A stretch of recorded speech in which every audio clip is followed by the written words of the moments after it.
make me a perfume, a banana perfume that I could wear. And he did, and the reaction was amazing. He'd always been fascinated by perfume. You're familiar with the skincare brand Sisley, that very expensive one.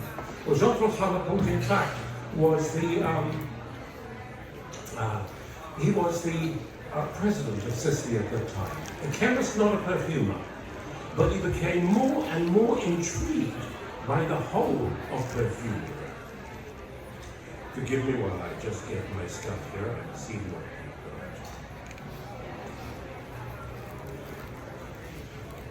In 1978, he opened his first l'artisan parfumerie in Rue de Grenelle in Paris. It was so different from the kind of look of perfume in the great department stores and the perfumeries of that time. It had a cozy, almost comfortable feel for it. And it was he who was to offer the concept of what would become the model for a niche. All the perfumes in the same bottles, no advertising there, no research into them. These were perfumes of the imagination. For example, if you look at his first great creation, Mûre et Musc, in 1978, here he took galoxide, which is a powerful musk, and he overlaid it with berries, red berries, and then more red berries on top of it. In essence, niche perfumes are the niche, these single mots of perfumery. They're complex, distinctive, individual. They're born of passion, not of research. And one of the things that people automatically assume is that Jean-François Laporte was trying to be anti-marketing. In fact, it wasn't the case. When you look at the late 70s, marketing was still a very new science. The only great fragrance that had come out the year before he started was Opium in 1977. And yes, that's a perfect fragrance in marketing terms. A perfect name, a perfect image, a perfect story, a perfect fragrance to match to it. But actually, there was not much research. This was an instinctive feeling that Yves Saint Laurent and the people at Yves Saint Laurent put together into that fragrance.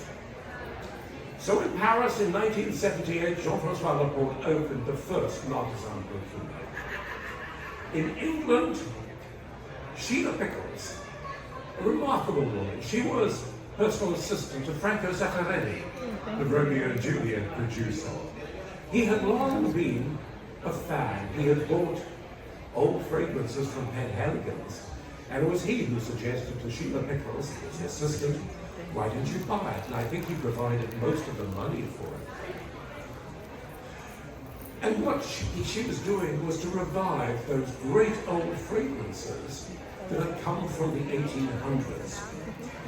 Penhaligon's, for example, dates back to 1869, when William Henry Penhaligon set up as a barber and a perfumer in Jermyn Street. His first fragrance, Hammond Boat to Bouquet, 1872, is still available to this day. And when I spoke to Sheila Pickles, she said, all I did was I found the money. I think that was Mr. Zeffirelli who provided it. I was determined to keep the very best of what had been. But she had the idea of turning Penhaligon's, an English perfumery, into a luxury international company. At the same time, Florence came to life again. Here is Michael Bodman, the seventh generation of the Florence family, making perfume back in the late 50s then.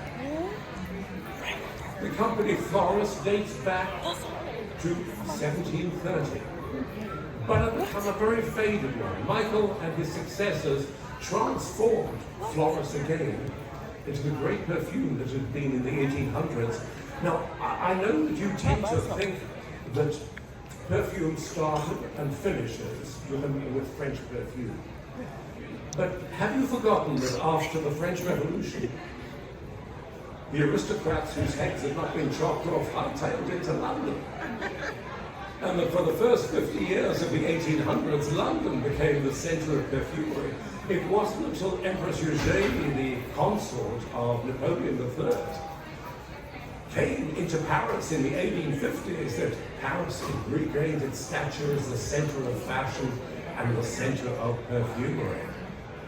In the 1800s, it was England, London, that was the key. So what happened in France? Well, the researchers were becoming fascinated by the new synthetic notes. They had probed into tonka and came out with an essence that they could use to create fougere fragrances, for example. The first synthetic vanilla, extract of vanilla bean, came through there. It was three perfumers who transformed French perfumery. One was Paul Paquet, who in 1882 created Fougère Royale as a soap, and in 1884 turned it into a perfume. There was François Coty, genius, for example, who in 1905 created L'Origan, the first floral oriental. In 1917, he transformed mossy, woody chypre notes with chypre de Coty. Oak moss is a very difficult material to use. It's so windy, it's so dank, so dark, it overwhelms most everything. It was Coty who found a way to put it, he tamed it with an overdose of bergamot, citrus note, and a heart note, an overdose of jasmine, and created the modern floral oriental, floral amber note. Correction, created the modern chypre note and gave that name to the whole of the chypre family. It was in 1921, 4 years before Shalimar, that François Coty created the textbook of a modern oriental in emerald. The man was a genius. Edmund Rudnitzer once told me that he took a sketch and he transformed it into a work of art. Above all, he was a businessman. Became a billionaire through this. But he wanted power too much. He didn't make much money from the 3 great Parisian newspapers that he bought. He played around with women and finally his wife divorced him. It was almost on the bones of his proverbial bum. He died in the 1930s, but I don't think if you realize, it was he who seeded French perfumery. For example, one of his directors left to create Lancôme in 1932. And you think of Lancôme as a fragrance, as a skincare house, but Lancôme was launched with no less than 5 fragrances. Likewise, Georges Beau, one of his commercial directors, left to start Bondi, Robert Piquet, and then Parfum Fleur. The man literally, people who worked with him, seeded the future houses of France. The other great master that followed him was Jacques Rueda. Yes, please. I love this man. I love the lamb. Sorry. Majestic meuble, no longer the way it is. The ingredients that made it so special can no longer be used. 1919, he followed up on Chypre de Coty with a totally original transformation, a fruity interpretation of that Chypre de Coty. And 1925 was Shalimar, still today the ultimate oriental. The 1920s were the era of designers. Coco Chanel in 1921, with 5. Lanvin, Jean Lanvin, 1927 with Arpège. Jean Patou, 1930 with Joy. And what about worth fragrances?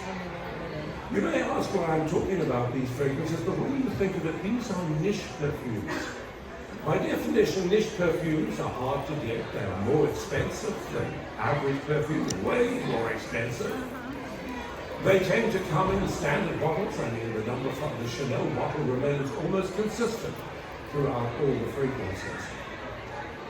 They were never designed for a mass audience. They were designed for women and men who love perfume, who are willing to look at something different. But amongst them, those of you in the creative business, look at their stories. You probably know, for example, Rueda, this fragrance. But did you know that it was part of a story that weren't put together. It started in 1924 with the fragrance called Dans la Nuit, in the night.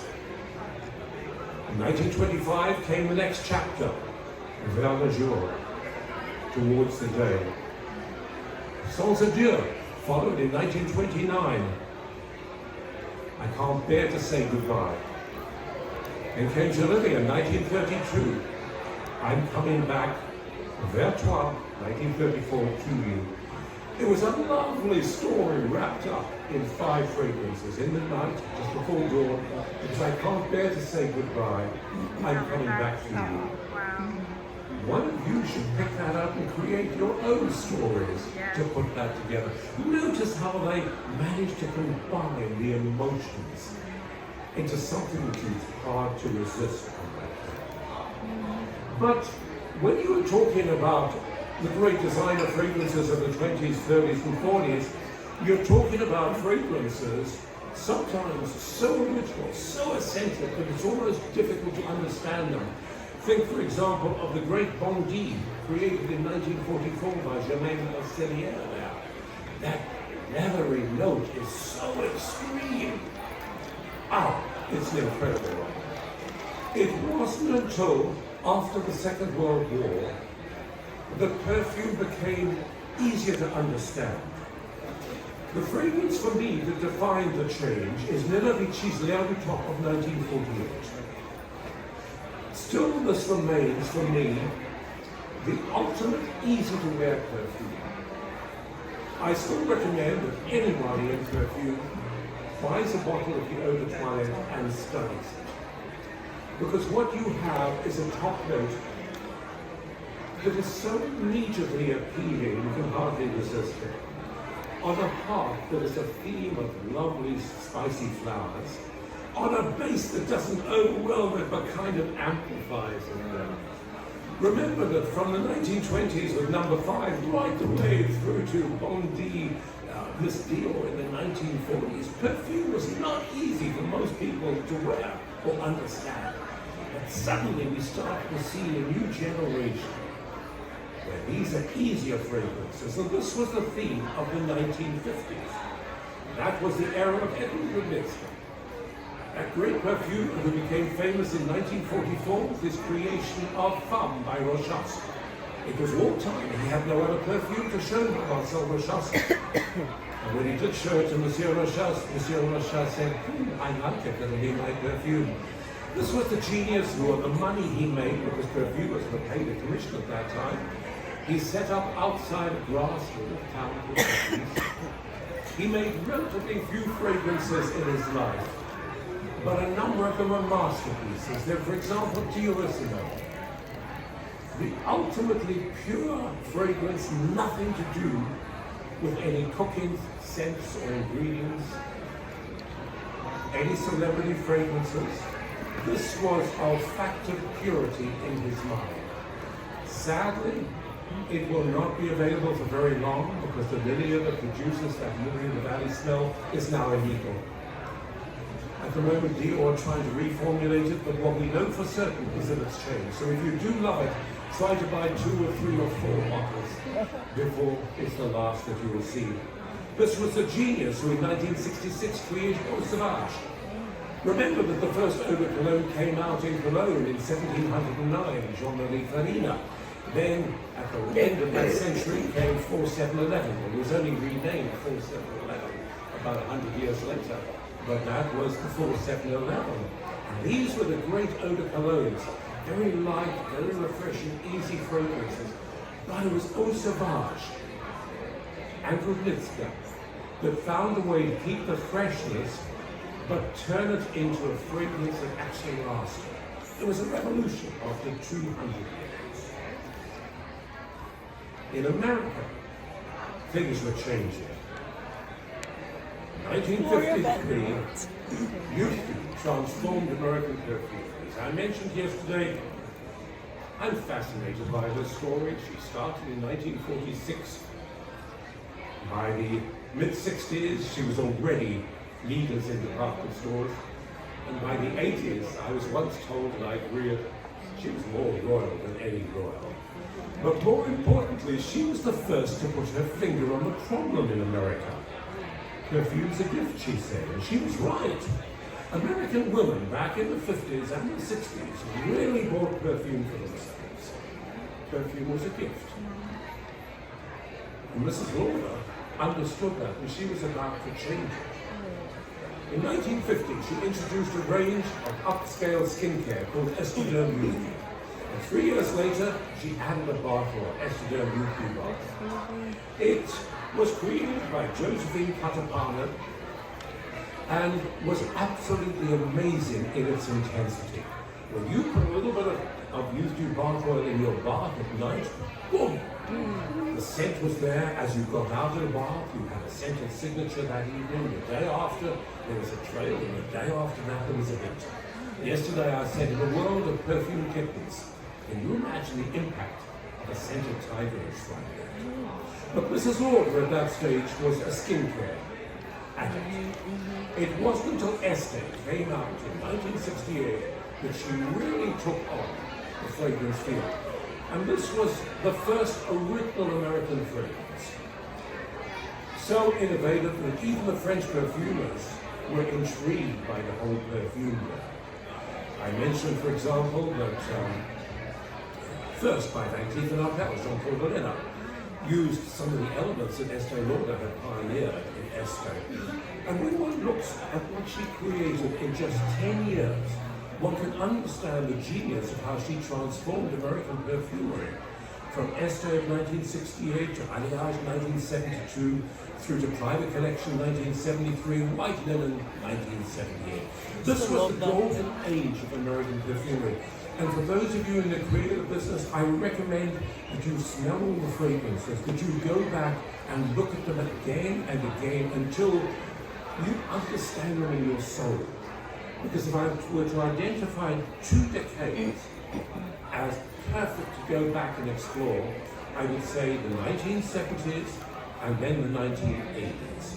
1980s, maybe it's too much boom, boom, boom, bang, track, but certainly the 1970s. Have a look at what happened. 1971 was Aromatics Elixir. Bernard Shaw's addictive, really patchouli kind of interpretation. 1972 came Joe Van Musk. Now, I know you're going to say to me, oh, another Musk.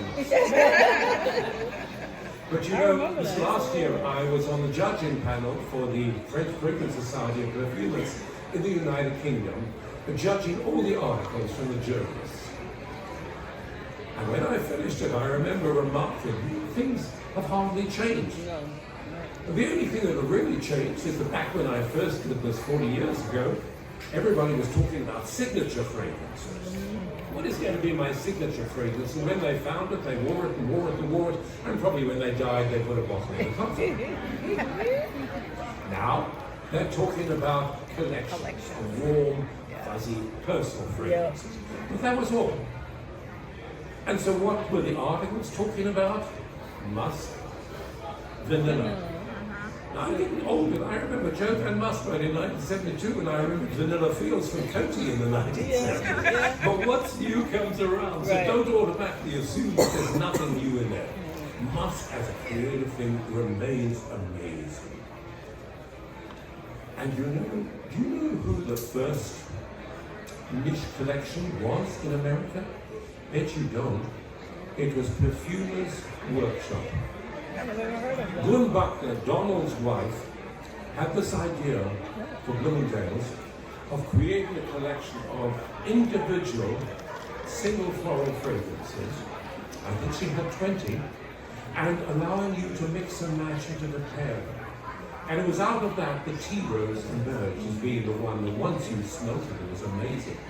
But when you look back at what she did, go and talk if you can to Bill at the Perfumers Workshop counter and ask him about that. And if you see Donald, he's ill today, but maybe might be weak out tonight, but probe to see what he did because there's lessons to learn there. Then in 1973 came Charlie. Now Charlie just changed the world simply because before Charlie, men bought perfume for women. After Charlie, women bought it for themselves. Well, 75 came Holston. probably the most successful fragrance until beautiful ever created. 2 years after its launch, it was making $62 million of profit, not sales. And it exploded in business. Oscar de la Renta. Why do I put in Oscar? It's a floral ambilant, a floral oriental. You probably say, what's new about it? But the reality is that when you go back, we've only gone from Coty and faded. Le Bleu was changing. And the reality is the floral ambilotes that ought to be big sellers were minor sellers.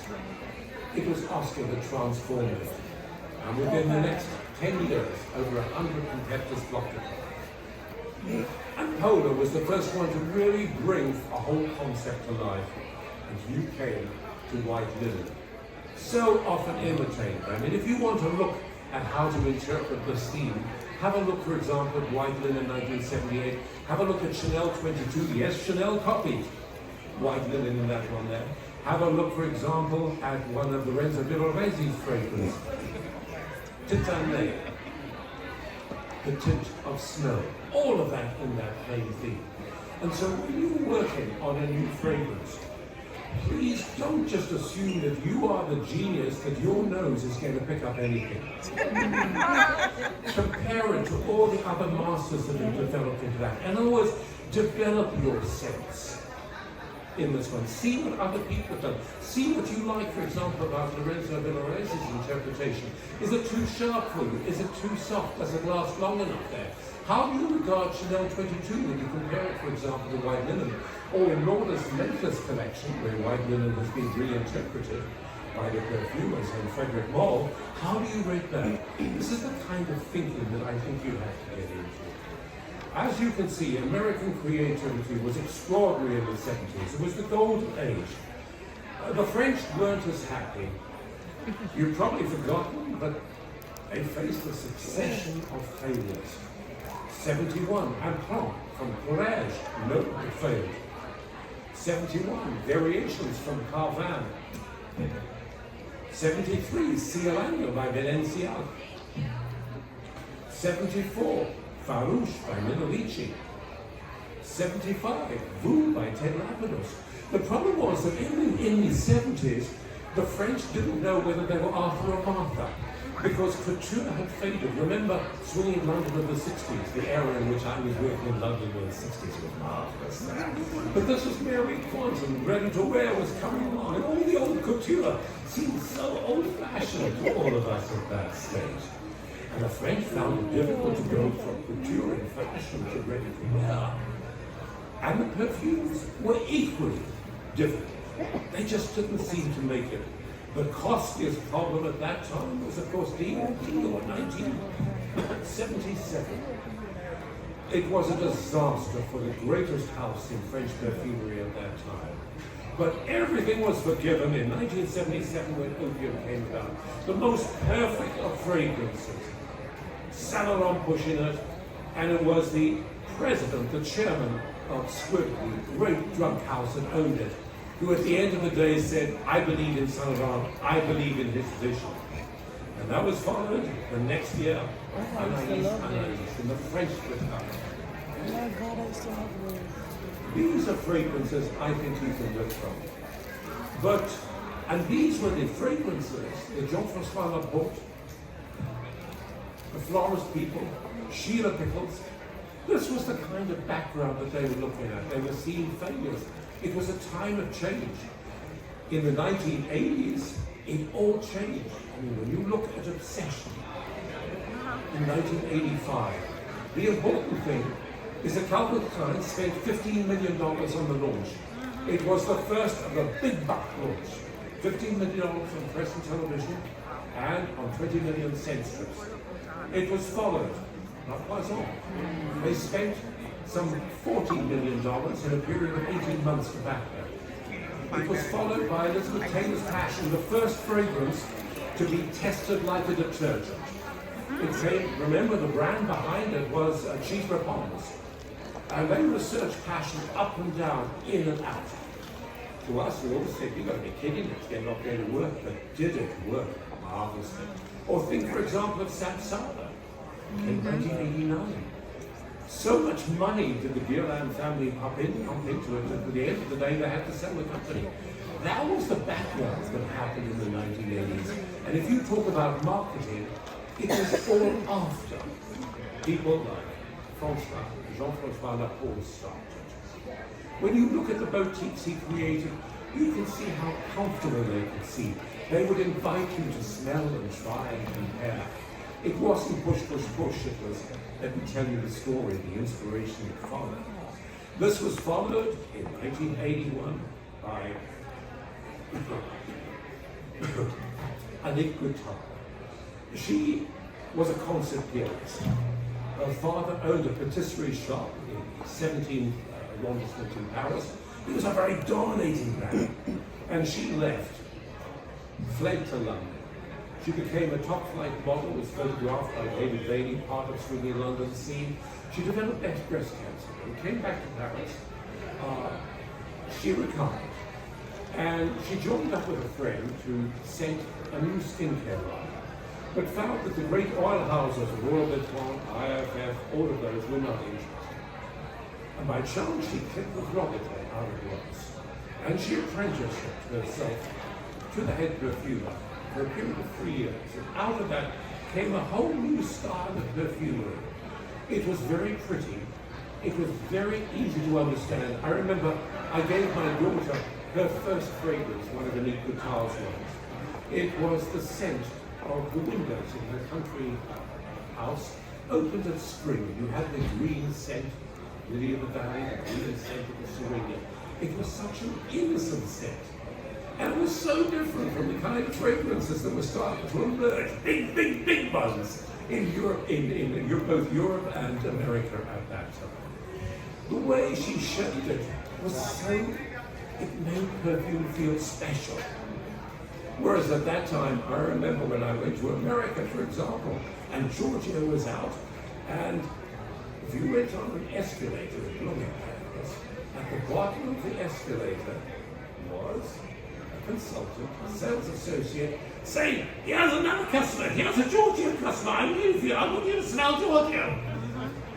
It was a screaming kind of contention at stage to get promotion. This looked so different. Now, I know some of you figure that Diptyque, why didn't I mention Diptyque first? Well, the reality was that, yes, Diptyque came a long time before any of these houses, but they weren't in the fragrance business. They had one fragrance, L'Eau de Hombre, which was actually more of an ambience. Diptyque was formed in 1949 by three friends. Desmond Knox-Lee, he's on the right, he's a painter there. Christian in the middle, she was an interior architect, interior designer. And they met by chance. A friend, Yves Christian, Englishman, trained in England. And together they created this company, Diptyque. They were in the business of designing upholstery fabrics. Really? For London companies like Liberty of London or Sanders there. And so their one fragrance was kind of just an ambience fragrance. It wasn't until 1983 that they came out with their first great fragrance. This was created by Fragancias, by Serge Conocí, and still remains one of my favorite fragrances today. In 1983, that same year, came Amouage, a Sultan of Oman, and wanted to showcase the glory of the frankincense that was the heart scent of Oman. And he asked Guy Robert, this is my mentor as well. Guy was the great perfumer who headed up IFF in France for a number of years.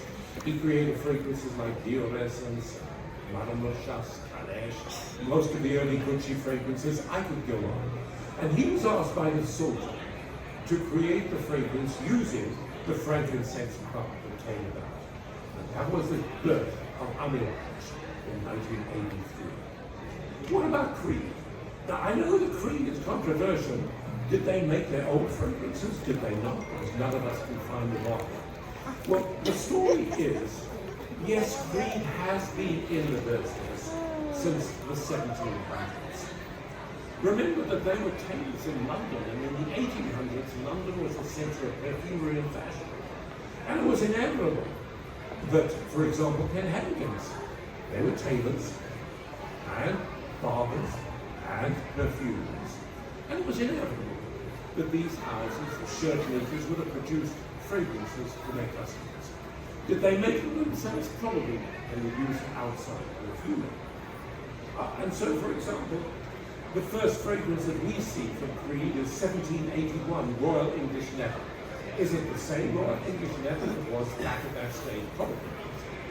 But definitely there was a Royal English Leather in probably an ordinary perfumer's bottle.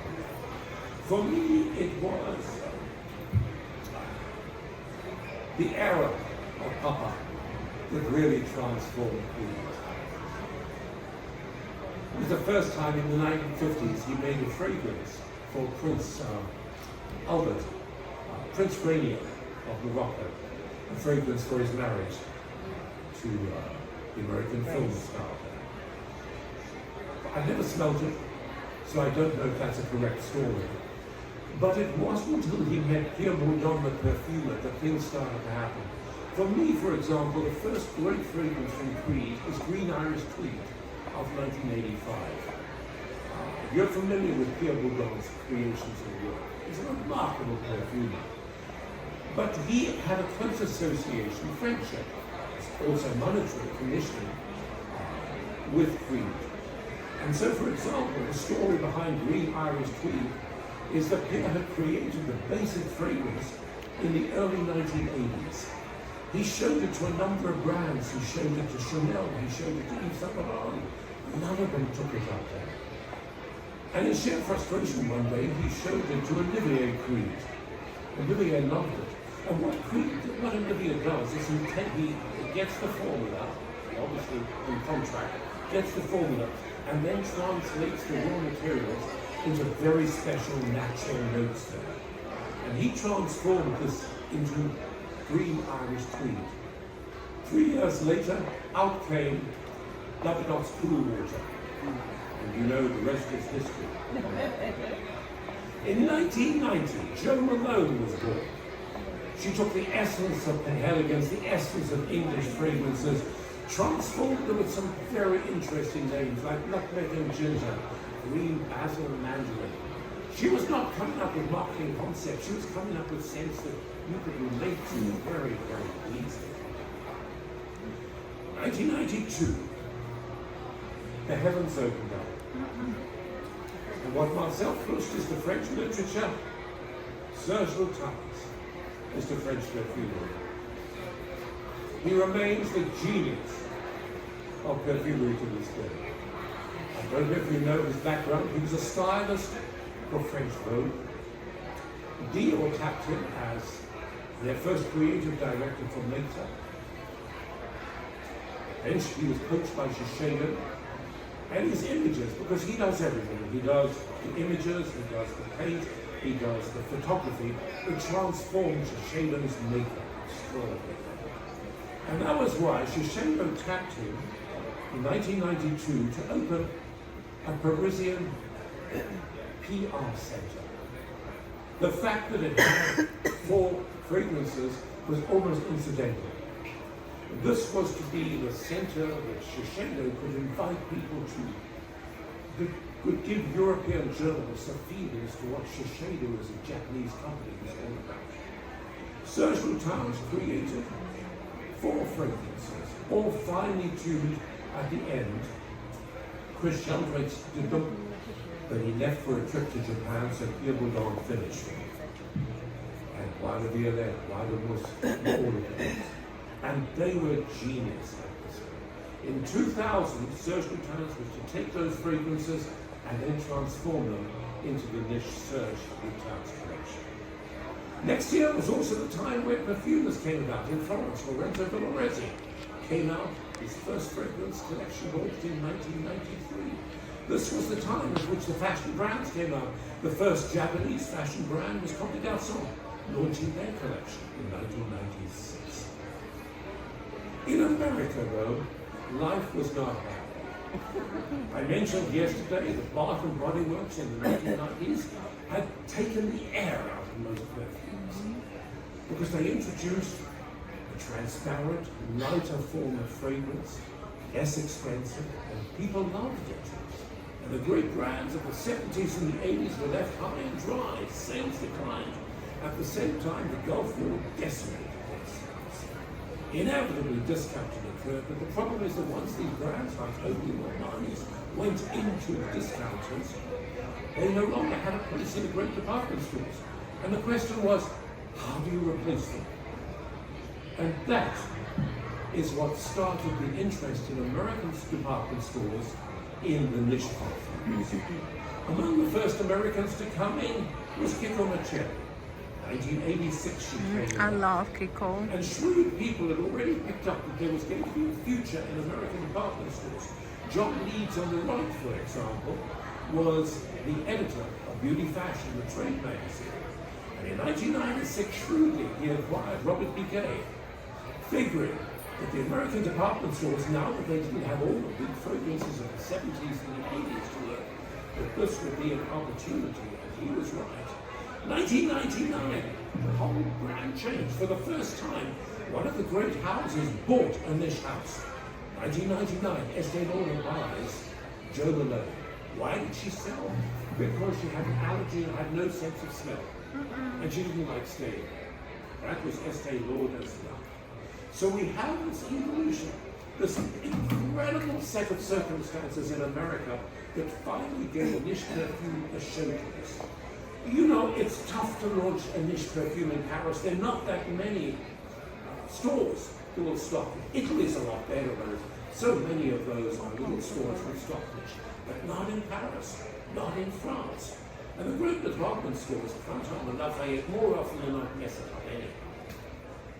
And so it was America that gave niche perfumes a showcase for them.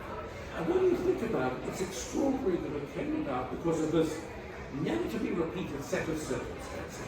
Bath and Body Works exploding, Gulf War taking the money away, brands had to resort to discounting to make their budget, get kicked out of the great department stores, what replaces them? All those little niche houses. None of the department stores were enthusiastic. They were very nervous because they didn't know if there were customers for these brands. But they found we did. So suddenly there started to be interest in American niche fragrances. Then in 2000 came probably the pivotal fragrance in niche. Love it. Edition de Parfum with Frederic Malle. The first time we had seen a great perfume with the name of the perfume and the name of the perfumer equally prominent. This was the magic of Frederic Malle. I'm not sure if you're aware of Frederick's background. He's perfume royalty. His grandfather was Serge Heffer-Louis, the man, Christian Dior's childhood friend, who started Christian Dior in 1947. He died in 1957. His daughter, Marie-Christine de Saint-Wittgenstein, the Princess of Wittgenstein, took over as head of Dior and remained as Dior's director. She was, for example, the woman who directed the development of Poison in Dune, for example. But that was her. That was his mother. So he was in the fragrance field from birth, you might say.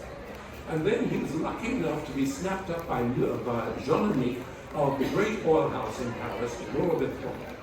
Jean-Amic was the son of Louis Amic. Louis Amic was one of those geniuses in the 1930s, 40s, who literally created designer fragrances in France. He would watch you when he thought that your fashion sense is good, he can find you to a novel lunch. And casually at the end of it, he'd say, why don't you order me a perfume? I would give you a little perfume bottle. Of course, you'd be tempted, some of you wouldn't. But he was the one, for example, who helped Lino Ricci. He was the one who helped Paco Rabanne, you name it. I could give you 20 of the major French designers of that period that owe their eminence to Louis Amic. His son was Jean-Amic. And Frederick had the opportunity to work with him, train with him, absorb it. And so this was the result that came about. But his stores were almost like gentlemen's clubs. So easy to understand, so pleasant to relax in, no push or anything like that. This was the style. That same year, Serge Lutens took the collection from Palais Royal and brought it into more mass distribution with Serge Lutens. 2000 was the year in which the different company came up. And what about Miller Harris? Lynn Harris coming up with their fragrances. American perfumery continued to develop. For me, one of the great ladies in this would be Louise Ramey of Bond No. 9. I'm not sure if you're aware, but she probably knows more about niche perfumery than anybody. In the 1970s, in the 1980s, she was the first to introduce a Guitar in America because she was manager of Guitar's business in America. She then went on to develop Creed. As you know, fall out of Creed, but developed Creed for I think about 10 years, and then in 83 created her own. In France, meanwhile, we were starting to see the resurrection of great old French houses. Lubin, for example, Gilles Prévert, who had been in charge of Guerlain marketing, started his own. And in 2004, he bought Lubin and made the brand live again. That was also 2004, the first time that we saw what Shoshone had given us with the launch of Palais Royal in 1992. In 2004, this was the first time that the great marques stepped home into niche perfumery. Armani Privé's collection, for example. 2004 was Dior's upscale collection, our collection particular. It was Hermès with Hermès. Meanwhile, we started to see more American in it. We saw Borrego, for example. Then Gora. I was asked the question, where does Borrego come from? Well, in Old English you've never heard of, it actually means redolence, which means a sweet smelling oil. So that's a useful piece of information for you there. In France, we saw one of the most innovative, État Libre L'Orange. Going to an extreme on sex and gay, you name it. Nothing was forbidden and everything was marvelous. And then we saw here in 2006, the battle started. Who 20 years ago, I asked the question yesterday in the presentation, would have dreamed the two young marketing guys from Armani with just about $200,000 between them could have created a brand that would change the whole perfumery world. In England, Roger came out, Roger Fragrances 2006. And this was the year in which Chanel came up with their upscale collection. Remember the Dior was 2004. It took Chanel 3 years to come for it. Tom Ford came up with his private blend, what there? And America came back with DS and Dirge, with David and Tavi coming up with a very instinctive style. I don't know if anybody has approached them. I'm certain they have, but I don't think that they've sold that brand as yet. But every time I come to New York, I'm just impressed by how they have developed that particular brand. It was worthwhile studying because it's such a personality brand. 2009 by Killian, Hennessy Killian launched his fragrances. 2009 came Cartier in their collection. And then the D&G collection 2009. I'm not going to bore you by going into the next 10 years because I could give you at least another 30 of these collections coming out from the great marques. But did you know that 2009 was the first Accent show? I remember before 2009 we would trek down to Florence, to Fragrances Petit, and there in a corner, probably not much bigger than this, would be a closed-off area with a black net curtain. You would go into this and you would smell these fragrances from the 70s and the 80s. And then finally in 2009, they took it to Florence. If you've been to Accents recently, you'll know that over 400 brands exhibited in this last one. Over 15,000 people visited that show. It's almost too big. And interestingly enough, when you go to the Cannes tax-free show, which is designed for duty-free, it's almost turned into a niche show there. All the niche people, either they're on the ships or they're taking rooms and suites in the various hotels around there. It's almost providing a challenge to Accents. The net result, I showed you the figures yesterday. In the 70s, we defined 70 new niche fragrances. The 80s, 150. 1990s, 330. And then it exploded in the first decade. Why did it explode there? What made it explode? The rise of social media from 2005, 2006, 2007. Suddenly we could talk to each other, we could share ideas. And then 10,700. In the last 4 years, we've tracked 7,000 fragrances. If I were to just go back and summarize for me the most important fragrances, not olfactory, but events of the last 30 years, because I'm only covering the 30 years, I would have to say Murray Musk, 1978. It was not researched, it was not planned, it was instinctive, it was different, it was part of a whole new approach to perfumery. I'd have to say, 1990, German-owned, lime, basil and mandarin, this idea of taking natural ingredients and making them sound so special. Remember, she started with just one store in 1990.